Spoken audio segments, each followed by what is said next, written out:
এমনিতেই বেশ কয়েক মাস ধরেই উত্তাল বাংলাদেশ। প্রায় 2 মাসেরও বেশি সময় ধরে বাংলাদেশের কারাগারে বন্দী হয়ে রয়েছেন সন্ন্যাসী চিন্ময় কৃষ্ণ দাস। রাষ্ট্রদ্রোহের মামলায় তাকে গ্রেপ্তার করা হয়েছিল। এই নিয়েই মারাত্মক উত্তপ্ত হয়ে ওঠে ওপার বাংলা। প্রতিবাদের ঢেউ এপারেও এসে পৌঁছেছিল। তার প্রতিবাদে পথে নেমেছিলেন সনাতনীরা। 26শে নভেম্বর চট্টগ্রাম আদালতে তার জামিনের আবেদন খারিজ হয়ে যায়। ওই ঘটনাকে কেন্দ্র করে উত্তপ্ত হয়ে ওঠে আদালত চত্বর। সেখানে আইনজীবী খুন হন।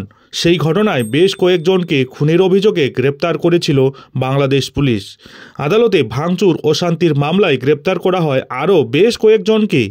গত 3রা ডিসেম্বর আদালতে শুনানি থাকলেও জামাতসহ একাধিক ইসলামী সংগঠনগুলির হুমকির জেরে চিন্ময় কৃষ্ণের পক্ষে কোনো আইনজীবী এজলাসে হাজির হতে পারেননি বলে অভিযোগ।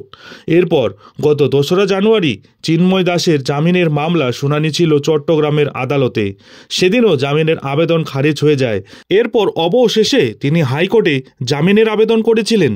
তবে হাইকোর্টেও সন্ন্যাসী চিন্ময় কৃষ্ণ দাসের জামিনের আবেদন ফের খারিজ করে দিল বাংলাদেশ হাইকোর্ট। তবে এবার মোহাম্মদ ইউনূসের অন্তর্বর্তী সরকারের হলফনামা তলব করা হয়েছে। গত বছরের 25শে নভেম্বর রাষ্ট্রদ্রোহের মামলায় চিন্ময় কৃষ্ণ দাসকে মোহাম্মদ ইউনূসের নেতৃত্বাধীন বাংলাদেশ অন্তর্বর্তী সরকারের পুলিশ গ্রেপ্তার করেছিল। তারপর থেকেই তিনি জেলেই রয়েছেন। এর আগে একাধিকবার তার জামিনের আবেদন খারিজও হয়ে গিয়েছে। মঙ্গলবারও যে জামিন পাবেন এমন আশা কিন্তু ক্ষীণই ছিল। সুতরাং যা হওয়ার তাই হলো। জামিন পেলেন না সন্ন্যাসী। গত 2রা জানুয়ারি চট্টগ্রামের আদালত চিন্ময় কৃষ্ণ দাসের জামিনের আর্জি ফের খারিজ করে দেওয়ায় তিনি হাইকোর্টে আবেদন করেন। তাকে জামিন না দেওয়ার যুক্তি হিসেবে সরকার পক্ষের আইনজীবীর বক্তব্য ছিল, চিন্ময় কৃষ্ণের নামে দেশদ্রোহিতা ছাড়াও আরও বেশ কয়েকটি মামলা রয়েছে। পুলিশের তদন্ত এখনও শেষ হয়নি। এই অবস্থায় তাকে জামিন দেওয়া হলে তদন্ত বিঘ্নিত হবে। এদিকে সন্ন্যাসীর আইনজীবী দাবি করেছিলেন তিনি অসুস্থ, তার চিকিৎসার প্রয়োজন। সেই আর্জি অবশ্য গৃহীত হয়নি। তবে মঙ্গলবার বাংলাদেশ হাইকোর্ট ইউনূস সরকারের কাছে হলফনামা চেয়ে জানাতে বলেছে যে চিন্ময় কৃষ্ণ দাসকে জামিন দেওয়া হবে না কেন। এমনটাই জানিয়েছেন সন্ন্যাসীর আইনজীবী। আগামী 2 সপ্তাহের মধ্যে এই হলফনামা দেওয়ার নির্দেশ দেওয়া হয়েছে।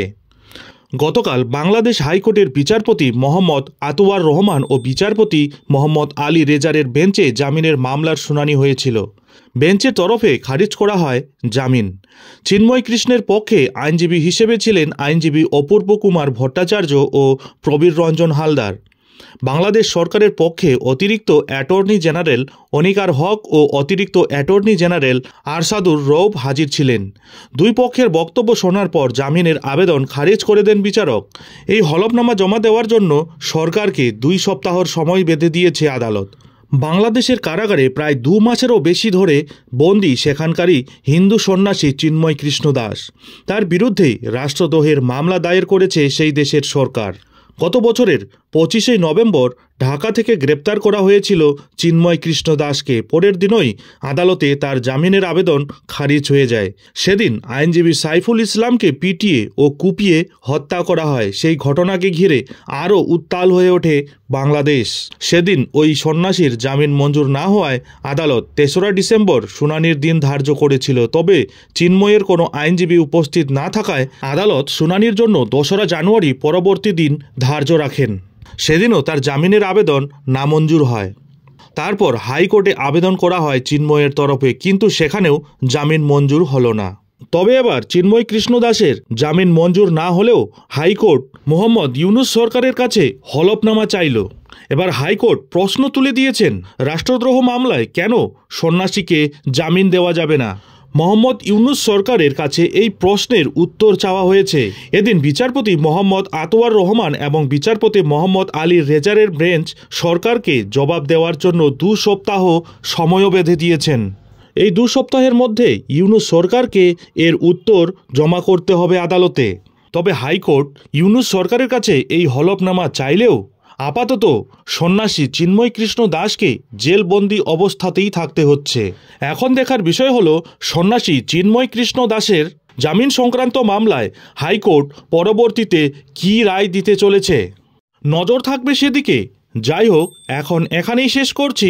এই ধরনের পরবর্তী গুরুত্বপূর্ণ লেটেস্ট আপডেটগুলি ঠিক সময় মতো পেতে হলে অবশ্যই চ্যানেলে চোখ রাখুন।